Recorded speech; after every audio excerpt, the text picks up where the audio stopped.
नमस्कार दोस्तों, आपने अंडरवर्ल्ड के बारे में तो बहुत से किस्से कहानियां सुनी होंगी। समय समय पर बहुत से लोगों ने अंडरवर्ल्ड में अपनी धाक जमाई है, लेकिन एक ऐसा आदमी भी हुआ जिससे ना सिर्फ मुंबई बल्कि अंडरवर्ल्ड के भी बड़े बड़े सुरमा खौफ खाने लगे थे। हिम्मत और काबिलियत उसमें कूट कूट कर भरी हुई थी, उसके हौसले बुलंद थे। दोस्तों, बने रहिए हमारे साथ। आज के इस वीडियो में हम लेकर आए हैं माया डोलास की वो कहानी जो वास्तव में हकीकत है। दोस्तों, आपने shoot out at Lokhandwala movie तो जरूर देखी होगी। साल 2007 में रिलीज हुई यह मूवी माया डोलास की कहानी पर बेस्ड है। फिल्म में आपने एक एनकाउंटर तो देखा ही होगा। जिस समय यह एनकाउंटर हुआ, माया की उम्र उस समय महज 25 साल थी। यह एनकाउंटर लगभग 4 घंटे तक चला और 1000 से भी ज्यादा गोलियां चलाई गई। इसमें कुल 7 लोगों की मौत हुई। माया डोलास की मौत लंबे समय तक लोगों के बीच चर्चा का विषय बनी रही। इसलिए उस पर बनने वाली जो मूवी थी शूट आउट एट लोखंडवाला, वो सुपर हिट रही। इस फिल्म में अभिनेता विवेक ओबरॉय ने माया डोलास का किरदार निभाया है और उसकी मां रतन प्रभा का रोल अभिनेत्री अमृता सिंह ने निभाया। माया डोलास पर बनी यह फिल्म सुपरहिट तो हुई, लेकिन इसमें माया की असल जिंदगी कहानी हूबहू नहीं दिखाई गई। फिल्म को इंटरेस्टिंग बनाने के लिए उसमें कुछ चीजें जोड़ दी जाती है जो हकीकत से कोसों दूर होती है। दरअसल माया डोलास की मां ने भी इस मूवी पर केस कर दिया था। उनका कहना था कि माया को इस फिल्म में जैसा दिखाया गया है, हकीकत में माया ऐसा नहीं था। पिक्चर में दिखाया गया था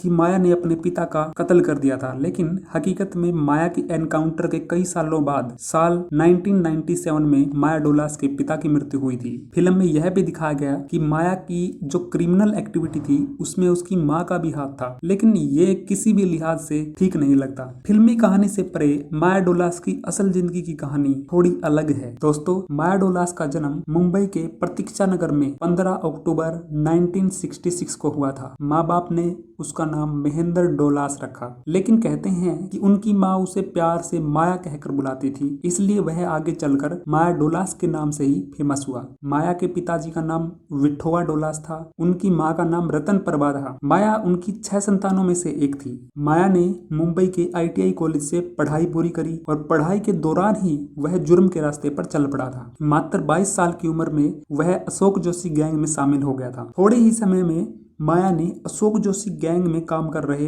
बाकी साथियों को पीछे छोड़ते हुए गैंग का नंबर 1 शूटर बन गया था। उस समय जोशी गैंग में 2 ही लड़कों का नाम चलता था, एक माया डोलास और दूसरा दिलीप बुआ। दिलीप बुआ एक शार्प शूटर था, उसका भी अच्छा खासा दबदबा बना हुआ था। दिलीप बुआ छोटा राजन का गुरु भी था। आगे चलकर अशोक जोशी गैंग और दाऊद की गैंग में मुठभेड़ हुई और इस मुठभेड़ में अशोक जोशी मारा गया, लेकिन माया डोलास और दिलीप बुआ किसी तरह वहां से बच निकले। आगे चलकर माया को जेल भी हुई। उसे महाराष्ट्र के औरंगाबाद जेल में रखा गया, लेकिन साल 1990 में वह 2 पुलिस वालों को मारकर जेल से फरार हो गया था। इस घटना से अंडरवर्ल्ड में उसकी हिम्मत की चर्चा होने लगी थी। इसी बीच छोटा राजन की नजर उस पर पड़ी। छोटा राजन दाऊद इब्राहिम के लिए धन उगाही का काम करता था। छोटा राजन ने माया डोलास को अपनी गैंग में शामिल होने का न्योता भेजा और फिर माया डोलास ने अपने साथी दिलीप बुआ के साथ मिलकर छोटा राजन यानी कि दाऊद इब्राहिम की गैंग में शामिल होने का निर्णय लिया। माया के कारनामों से सभी परिचित थे। सबको पता था कि वो हमारे बहुत काम आ सकता है। माया डोलास पहले कंजूर गांव से ऑपरेट करता था, लेकिन कंजूर में इतनी एक्टिविटी नहीं हो रही थी, इसलिए अब उसने जो एरिया ऑफ ऑपरेशन था वो बदल लिया था। उसका मुख्य काम धन उगाही, व्यापारियों और बिल्डरों से पैसा वसूल करना और हफ्ता वसूल करना, ये सब था। दाऊद इब्राहिम तो दुबई जाकर बैठ गया था, लेकिन मुंबई में क्या कुछ चल रहा था उसकी पूरी जानकारी रखता था। और छोटा राजन भी अक्सर बाहर ही रहता था और बाकी जो गैंग थे वो सारे कमजोर हो चुके थे, इसलिए मुंबई माया डोलास और उसका गैंग ही चला रहा था। कुछ बिल्डर्स और व्यापारी ऐसे भी थे जो डायरेक्ट दुबई दाऊद इब्राहिम के टच में थे और लोकल गैंग को उन व्यापारियों को टच करने की परमिशन नहीं थी। लेकिन दाऊद की गैंग में काम करते करते माया के जो एम्बिशंस थे वो बढ़ने लगे थे। उसने हर तरह के व्यापारियों और बिल्डरों को अपनी रडार पर रखा। वह अपना दबदबा बनाए रखना चाहता था। अपनी बात ना मानने वालों को माया सरेआम गोली मार देता था। बहुत सारे बिल्डर जो दाऊद के डायरेक्ट टच में थे, उन्होंने माया की शिकायत दाऊद से की और दाऊद ने माया को बहुत समझाया भी, लेकिन माया को मुंबई पर राज करना था, अपने नाम का सिक्का जमाना था। वह किसी के अंडर रहकर काम करना नहीं चाहता था। माया का दौर शुरू हो चुका था। किडनैपिंग, एक्सटॉर्शन और बिल्डरों को जबरदस्ती बुलाकर उनसे पैसा वसूला जाता था। दिन ब दिन माया के खिलाफ बहुत सारी कंप्लेंट पुलिस स्टेशन में दर्ज होने लगी थी। माया डोलास ने उस समय कई मर्डर किए, लेकिन सबसे ज्यादा सुर्खियों में तब आया जब उसने अरुण गावली के भाई पापा गावली का मर्डर कर दिया। पुलिस के लिए माया को ढूंढना बहुत ही ज्यादा मुश्किल था, क्योंकि उस जमाने में टेक्निकल सर्विलेंस नाम की कोई चीज नहीं थी। उनको ट्रैक कर पाना बहुत ही ज्यादा मुश्किल था। उन दिनों कंस्ट्रक्शन इंडस्ट्री में बहुत काम हो रहा था, खासकर बांद्रा और लोखंडवाला में। एक्सटॉर्शन करने वालों में सबसे बड़ा गैंग माया डोलास का ही था। इसी बीच बांद्रा के एक बिल्डर को माया और उसके साथियों को बहुत फोन आ रहे थे। माया उनसे बहुत सारे पैसों की डिमांड कर रहा था। बिल्डर ने पुलिस में शिकायत दर्ज की। पुलिस भी माया और उसके साथियों से बहुत तंग आ चुकी थी, लेकिन पुलिस को कोई सुराग नहीं मिल पा रहा था। जब उस बिल्डर को लगा कि पुलिस तो कुछ खास कर नहीं पा रही, तो उसने किसी के थ्रू सीधे दाऊद से संपर्क किया और बताया कि माया और उसके दोस्त मुझे बहुत परेशान कर रहे हैं। दाऊद ने अपने तरीके से माया से बात की कि उस बिल्डर से मेरी बात हो चुकी है, उसे फोन मत करो। लेकिन माया को ये बात अच्छी नहीं लगी, क्योंकि इससे पहले भी कई केस ऐसे हो चुके थे जहां व्यापारी बिल्डर डायरेक्ट दाऊद से बात कर लेते थे और बहुत सारा पैसा माया को नहीं मिल पाया था। लेकिन ये जो केस था, इसने माया के सब्र के बांध को तोड़ दिया। दाऊद के फोन आने से उसकी सारी मेहनत पर पानी फिर गया। माया ने अब अपने साथियों के साथ खुद को दाऊद से अलग कर लिया और उस बिल्डर को और भी ज्यादा परेशान करने लगा। दाऊद को ये सब अपडेट्स मिल रही थी। दाऊद का ये तरीका रहा है कि उसने अपने रास्ते में आने वाले सभी लोगों को हटा देता था और माया उन्हीं बिल्डरों को टारगेट कर रहा था जो दाऊद को पैसा भेजते थे। माया अब दाऊद की आंखों में खटकने लगा। वह खुद तो मुंबई नहीं आ सकता था, लेकिन मुंबई पुलिस में बहुत सारे लोग उनकी टच में थे। दाऊद इधर पुलिस अपने तरीके से काम कर रही थी। MTNL के इंजीनियर्स की मदद से पता चला कि बिल्डर को जो फोन किए जा रहे हैं वो लोखंडवाला के स्वाति अपार्टमेंट का 3rd फ्लोर जिस व्यक्ति के नाम पर है उसी व्यक्ति के नाम पर रजिस्टर्ड है। 3rd फ्लोर का जो घर ट्रेस किया गया था, वहां जाकर पुलिस वालों ने पूछताछ की तो पता चला कि वह फ्लैट कई महीनों से बंद पड़ा है। लोगों ने बताया कि यहाँ कोई नहीं आता जाता और ना ही फोन की घंटी सुनाई देती। पुलिस वालों ने जब बारीकी से जांच की तो पता चला कि उस फ्लैट के टेलीफोन की वायरिंग उसी बिल्डिंग के ग्राउंड फ्लोर के एक फ्लैट में की गई है। जब ये कंफर्म हो गया कि कनेक्शन असल में ग्राउंड फ्लोर से ऑपरेट किया जा रहा है, तो पुलिस वालों ने नजरानी रखनी शुरू कर दी। लेकिन उस फ्लैट में भी कोई आता जाता नहीं था। पुलिस वालों ने लगातार वहां अपनी सर्विलेंस बनाए रखी। बहुत लंबे इंतजार के बाद तारीख 16 नवंबर 1991 का दिन था जब पुलिस को पक्की खबर लगी कि आज 6-7 लोग इस फ्लैट में आए हुए हैं। जैसे ही सुबह ये जानकारी मिली, 11:30 बजे के करीब ATS की एक टीम वहां पहुंची। ATS यानी कि एंटी टेररिस्ट स्क्वाड, जिसके चीफ AA खान यानी कि आफ्ताब अहमद खान थे। माया डोलास पर बनी फिल्म में AA खान का किरदार अभिनेता संजय दत्त ने निभाया था। इस फिल्म में खुद AA खान ने भी अभिनय किया था, लेकिन ATS चीफ के प्रमुख के रूप में नहीं, बल्कि उस समय के जो पुलिस कमिश्नर थे S रामामूर्ति, उसका किरदार उन्होंने निभाया था। माया डोलास अपने साथियों के साथ जिस फ्लैट में छिपा हुआ था उसके 2 दरवाजे थे, एक सीढ़ियों की तरफ लगा हुआ था और दूसरा गार्डन की तरफ खुलता था। ATS की जो टीम वहां पहुंची उसमें इंस्पेक्टर अब्दुल कवि, जिसका रोल फिल्म में सुनील शेट्टी ने निभाया था, और इंस्पेक्टर दयाल, इंस्पेक्टर सुनील देशमुख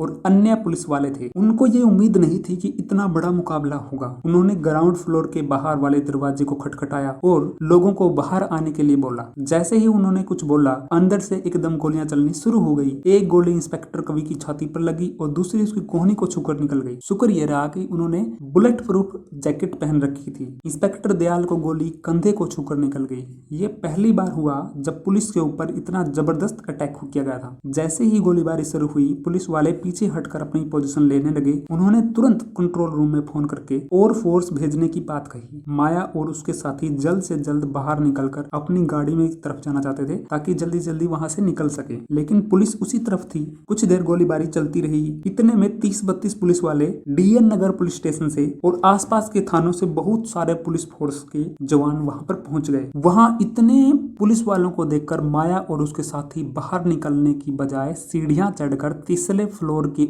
उसी फ्लैट में चले गए जहां से उन्होंने टेलीफोन कनेक्शन ले रखा था। उनको लगा कि अगर पुलिस ऊपर आएगी तो मुकाबला करना आसान होगा। उन सब के पास असला और गोलियां बहुत सारी थी। माया के पास इजरायली सेमी ऑटोमेटिक गन थी। इंस्पेक्टर इकबाल शेख, जिसका किरदार फिल्म में अभिनेता अरबाज खान ने निभाया था, और इंस्पेक्टर प्रमोद राणे और एक इंस्पेक्टर अंबादास पोटे, इनकी एक टीम सीढ़ियों वाले दरवाजे की तरफ अपना मोर्चा लेकर बैठ गई। बाकी पुलिस वालों को बिल्डिंग का घेराबंदी करने के लिए बोल दिया गया। जब गोलीबारी बहुत ज्यादा बढ़ गई तो एटीएस के जो प्रमुख थे ए खान, वो खुद वहां पहुंचे। ए खान बैंड्रा पुलिस स्टेशन जो एरिया था वहां से ऑपरेट करते थे। उन दिनों आज की तरह टीवी न्यूज चैनलों का फैशन नहीं था, पर जब ये शूट आउट चल रहा था तो उसी समय कुछ मीटर की दूरी पर इंडिया टुडे की वीडियो न्यूज पत्रिका न्यूज ट्रैक का एक रिपोर्टर कबीर बेदी की बेटी पूजा बेदी का जो इंटरव्यू वो ले रहा था। गोलियों की आवाज सुनते ही उसने इंटरव्यू वहीं रोक दिया और कैमरामैन के साथ शूट आउट वाली जगह पर पहुंच गया। हालांकि शूट आउट को सही रिकॉर्ड नहीं किया जा सका।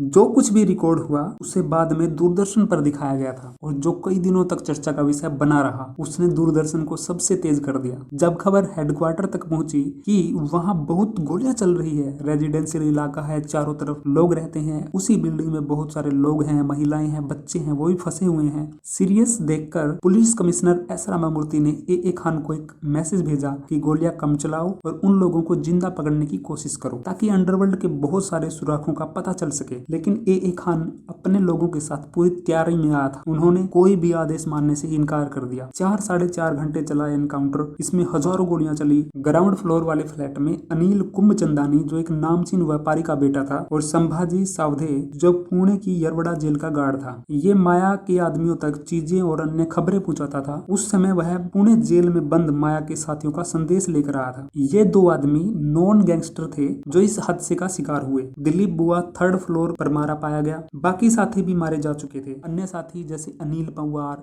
राजू पुजारी, अशोक नाडकर्णी भी मारे जा चुके थे। दिलीप बुआ के मरने के बाद जब माया डुलास को भी लगा कि अब गोलियां खत्म हो गई है और बचने का कोई रास्ता नहीं है, तो वो सीढ़ियां उतर के अपने हाथ खड़े करके चिल्लाया कि मेरे पास हथियार नहीं है, मैं सरेंडर करना चाहता हूँ। वह बहुत ज्यादा इंजर्ड हो चुका था, लेकिन उसके कहते कहते ए खान और उसके बाकी ऑफिसर्स ने उस पर अंधाधुंध गोली चला दी। बाद में पोस्टमार्टम में पता चला कि उसके शरीर में 113 गोलियां लगी हुई थी। बाद में माया के पास से उसकी गाड़ी से कई हथियार और 70 लाख रुपए मिले, और एटीएस चीफ पर भी कई आरोप लगे, जैसे उन्होंने रेजिडेंशियल इलाके में शूट आउट करके आम लोगों की जिंदगी को खतरे में क्यों डाला। दूसरा, उन्होंने पुलिस कमिश्नर की बात क्यों नहीं मानी, और कहा यह भी जाता है कि दाऊद इब्राहिम ने ही ए खान को फोन करके माया की लोकेशन का पता दिया था। तो दोस्तों, हमने आपको दोनों ही कहानियां सुना दी, रियल और फिल्मी। दोनों में बड़ा फर्क है। इस पर आपकी क्या राय है कमेंट में जरूर बताइए। तो दोस्तों, मिलते हैं एक नई वीडियो में एक नई कहानी के साथ। तब तक के लिए जय हिंद,